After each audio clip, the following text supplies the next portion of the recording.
Hello everyone, welcome to Unacademy. मैं शुभम सिसोदिया आप सबका बहुत बहुत स्वागत करता हूं।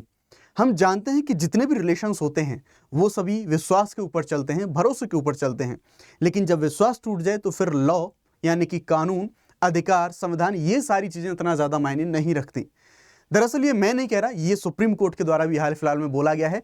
क्या था पूरा मामला? दरअसल ये एक डाइवोर्स का केस था। यहां पर सुप्रीम कोर्ट ने हाई कोर्ट के एक डिसीजन को पलटा। मामला क्या था? मामला है आपका राइट टू प्राइवेसी यानी कि आर्टिकल 21। आर्टिकल 21 से रिलेटेड पूरा मामला है। आर्टिकल 21 में क्या सारी चीजें थी, उन सभी चीजों के बारे में हम बात करेंगे और अभी क्या यहां पर जो सुप्रीम कोर्ट के द्वारा बोला गया है उनके बारे में बात करते हैं। यहां पर बोला गया सुप्रीम कोर्ट ने तलाक के मामले में गुप्त कॉल रिकॉर्डिंग की अनुमति नहीं दी थी। दरअसल अगर हम पहले बात करें तो जो अगर बिना किसी सामने वाले की अनुमति से उसके कॉल को रिकॉर्ड करना, वो दरअसल आर्टिकल 21 यानी कि राइट टू प्राइवेसी के अधीन एक उल्लंघन माना जाता है, फंडामेंटल राइट का उल्लंघन माना जाता है। लेकिन ये हस्बैंड वाइफ का मामला था और दरअसल दोनों के बीच में केस चल रहा था तलाक का। ऐसे मामले में कुछ जो पहले हाईकोर्ट के फैसले थे उनको यहां पर सुप्रीम कोर्ट ने पलटा है। यहां पर बोला गया कि इस विश्वास की कमी दर्शाता है पति या फिर पत्नी द्वारा गुप्त रूप से रिकॉर्ड की गई फोन कॉल को तलाक के मामलों में सबूत के तौर पर इस्तेमाल किया जा सकता है। सुप्रीम कोर्ट ने यह कहा है। सुप्रीम कोर्ट ने यहां पर एक बड़ी अच्छी बात कही। सुप्रीम कोर्ट ने कहा कि अगर हस्बैंड और वाइफ के बीच में कॉल रिकॉर्ड करने की नौबत आ चुकी है, ऐसी कंडीशन उनके बीच में क्रिएट हो गई है, तो फिर राइट्स जैसी चीजों का कोई मतलब बनता नहीं है। ऑलरेडी उनके बीच में अविश्वास इतना ज्यादा पैदा हो चुका है।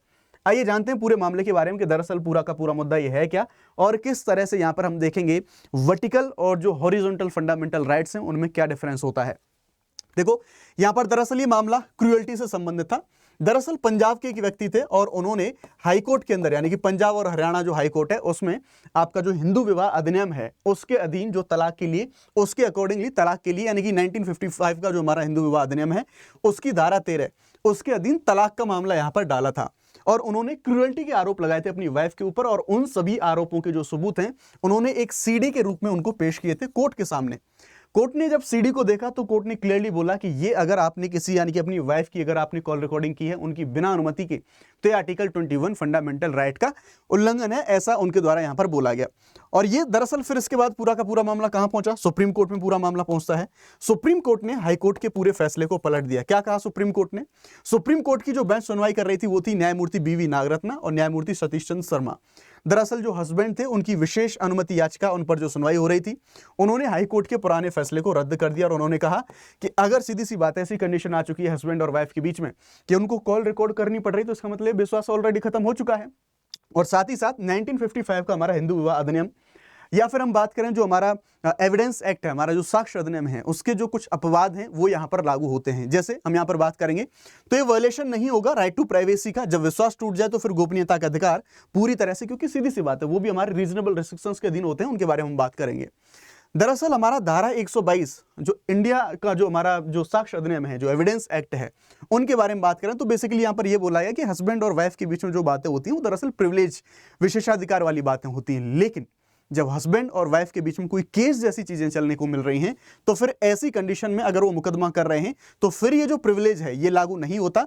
और साथ ही साथ धारा 122 यानी कि जो एविडेंस एक्ट है उसके सेक्शन 122 के अंदर हम देखेंगे कि ऐसे जो अपवाद हैं वो अपवाद मौजूद हैं और ऐसी कंडीशन में वो अपवाद यहां पर लागू हो जाते हैं ना। अब यहां पर कुछ इंपॉर्टेंट चीजें हैं जो हमें यहां पर देखनी होंगी और यहां पर मामला बनता है पूरा का पूरा राइट टू प्राइवेसी के बारे में। राइट टू प्राइवेसी के बारे में आप लोगों को बताऊं, 2017 का मामला होता है। आधार अधिनियम को चैलेंज करा गया था। जो हमारा कर्नाटक हाईकोर्ट है उसके जो जस्टिस थे उनके द्वारा, पुट्टा स्वामी जी के द्वारा। दरअसल ये मामला आधार के मामले में सुप्रीम कोर्ट में पहुंचा था। सुप्रीम कोर्ट ने आधार की जो उसको अनिवार्यता थी उसको प्राइवेसी का उल्लंघन माना था, दरअसल बायोमेट्रिक जो हमारा डेटा होता है उसके अनुसार। तो 2017 का मामला था। केएस पुट्टा स्वामी जो केस था इसमें जो गोपनीयता का अधिकार था हमारा यानी कि राइट टू प्राइवेसी को आर्टिकल 21 के अधीन फंडामेंटल राइट यहां पर माना था।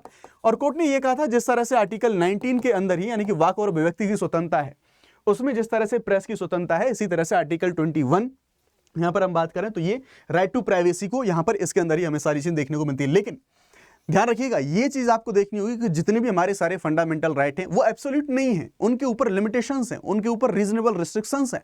तो उनको सस्पेंड किया जा सकता है या फिर उनको लिमिट किया जा सकता है।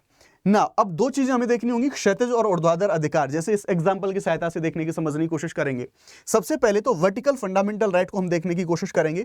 वर्टिकल फंडामेंटल राइट का मतलब है काइंड ऑफ दिस, जैसे यहां पर एक तरफ हुआ राज्य यानी कि स्टेट या फिर जो गवर्नमेंट, स्टेट जो कि आर्टिकल 12 के अंतर्गत आता है, और नीचे अगर हम देखें तो यहां पर आएंगे नागरिक। तो ऊपर से नीचे की ओर जो अधिकार होंगे उनके बारे में हम बात करते हैं, ये होते हैं हमारे वर्टिकल फंडामेंटल राइट। जैसे नागरिक और पुलिस, उन दोनों के बीच के जो अधिकार होंगे यानी कि जो नागरिकों के अधिकार होंगे राज्य के विरुद्ध, उनको वर्टिकल बोलेंगे। दूसरे होते हैं हमारे हॉरिजॉन्टल, यानी कि हॉरिजॉन्टल कौन से होंगे, तो हॉरिजॉन्टल होते हैं हमारे नागरिकों के आपस में, नागरिक और नागरिक के बीच में आपस में जो फंडामेंटल राइट होते हैं।